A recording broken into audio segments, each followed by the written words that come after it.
Welcome to another video tutorial. My name is Claudio and today we do some indefinite articles in Italian. So they're very easy.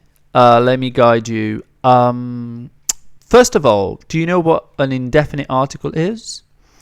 If you don't know, let me give you a very quick example. When you say a word, let's say dog, it doesn't really mean much. So there's always an article that goes along with it.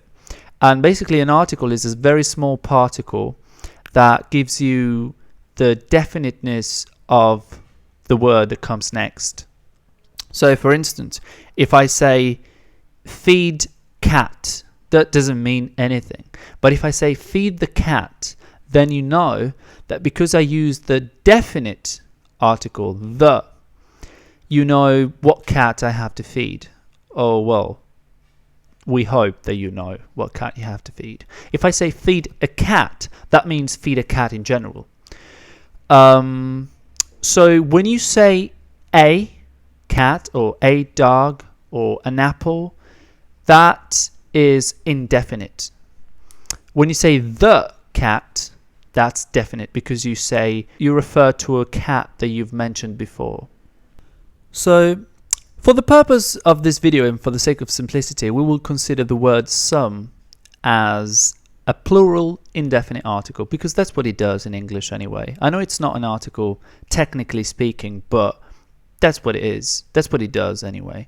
A would be the indefinite article, the singular case in English, and the acts as a both plural and singular article. So the cat, the cats, you always use the word the. Okay, now in Italian, let's say that we want to say giraffe. So the word giraffe in Italian is giraffa. Giraffa. It means giraffe and it's a feminine word. How do we know it's a feminine word? Well, because there is an A at the end.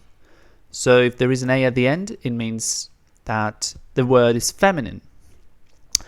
And basically 90.3% of the Italian words, no, I'm kidding, but the largest majority of the Italian words begin with the consonants and end with a vowel.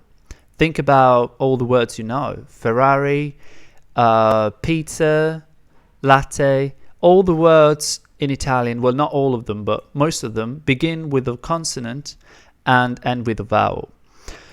This is the case, and we know that we are dealing with the feminine word. So if we are looking for something more, if we want to say a giraffe, okay, a giraffe. How do you say a giraffe in Italian? Well, this is where this table comes handy. Basically, this is all you have to take away from this video. This table tells you what indefinite article you have to use for each case. So in this case, we're looking for an indefinite article for a feminine word in the singular case. Therefore, we will use una. So a giraffe translates in una giraffa. So this is how you say a giraffe in Italian. What if we wanted to say some giraffes? So basically, what if we wanted to have an indefinite article, but the plural in the plural case? So how do you make a feminine word plural? You basically substitute the letter A with the letter E. Giraffe. Now this means giraffes. And we basically subbed E in and we got the plural version of the word. In English you would add an S in general, but here you swap the A with an E. Now we're looking for a plural indefinite article, feminine, therefore we're looking for delle giraffe. This means some giraffes. Okay, easy enough. Now let's try to make it a little bit more tricky. What if you wanted to say an eagle? Now, in Italian, eagle is aquila, aquila. And as you can see, it begins with a vowel, very strange. But it ends in A, therefore we know it's a feminine word. In fact, the word eagle is feminine. Now, what if we wanted to say an eagle? So we need a singular, feminine, indefinite article. Una. Well, this would be wrong. Not very wrong, but a bit wrong. The reason for this is because the word in question begins with vowel, you basically get rid of the last vowel in the article and you put an apostrophe. So this is what we do. And it reads un aquila, un aquila, un aquila. Of course, you read it all at once. So they kind of link together. Un aquila. It's basically the same concept of a dog and an apple. You add an N because the word begins with a vowel. And that's exactly what you do. You get rid of a vowel because the word begins with a vowel.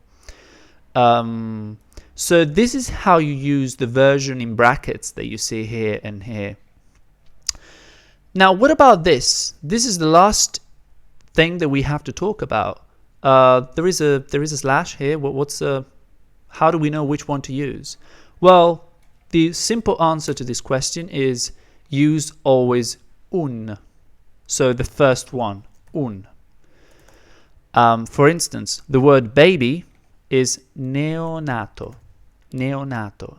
And if you want to say one baby, a baby, not one in particular, not the baby, just a baby, you say un neonato. You always use un. And even if it was a word that began with the vowel, for instance, friend. Friend is amico, amico. And although it begins with a vowel, we don't care. We always use un amico, un amico. The only reason why you need uno sometimes is for very special words. These special words are rare cases. Words that begin with Z, words that begin with X, which isn't an Italian letter anyway. Words that begin with STR, PN, PS, SC, GN, and double vowel. So these are very strange cases. These words are very strange and they represent an exception. So here you go. Now you know everything about indefinite articles in Italian, and as you can see in the sentence that we've been working on for quite a while, we now understand everything about the very last bit. We know about this word and we know why we get the article we get. Okay guys, I hope this video was helpful. I'll see you in the next one. Take care.